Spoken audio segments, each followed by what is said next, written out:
Ron Desantis, the Sunshine State's governor, is known for his bold moves. He's not afraid to shake things up.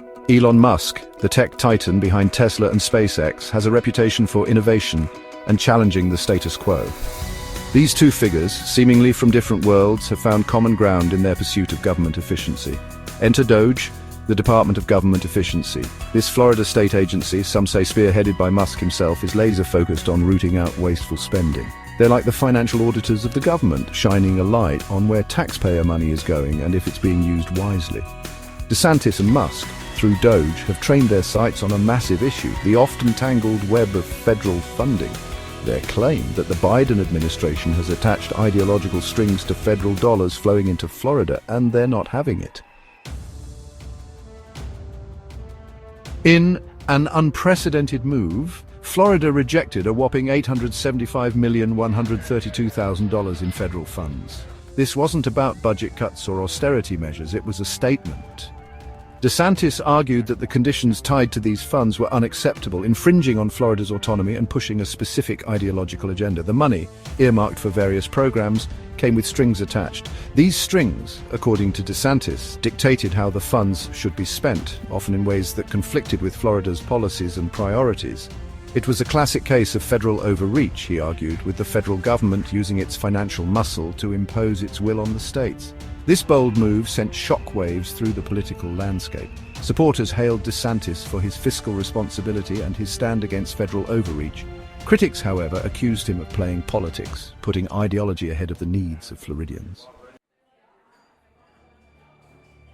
The tussle between federal power and states' rights is nothing new in American history. It's a tension baked into the very fabric of the nation, dating back to the Founding Fathers. Federal funds, while often welcomed by states, have frequently become battlegrounds in this ongoing struggle. States have a long history of pushing back against federal mandates tied to funding. In 2011, for example, Florida, under then-Governor Rick Scott, rejected federal funds for a high-speed rail project, citing concerns about cost overruns and potential burdens on taxpayers. Texas, in 2013, refused to expand Medicaid under the Affordable Care Act, arguing that it would create an unsustainable financial burden on the state. These examples highlight the delicate balance between federal support and state autonomy. While federal funds can be crucial for states to fund essential services and infrastructure projects, the attached conditions can sometimes feel like a straitjacket, limiting their flexibility and forcing them to comply with federal dictates.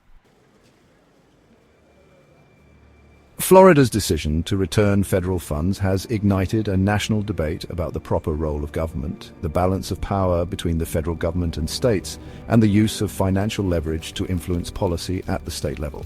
It's a debate with far-reaching implications. The move has emboldened other states to scrutinize federal funding more closely, potentially leading to more pushback against conditions perceived as overreaching or ideologically driven.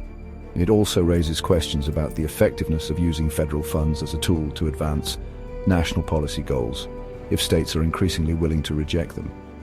As the dust settles, one thing is clear.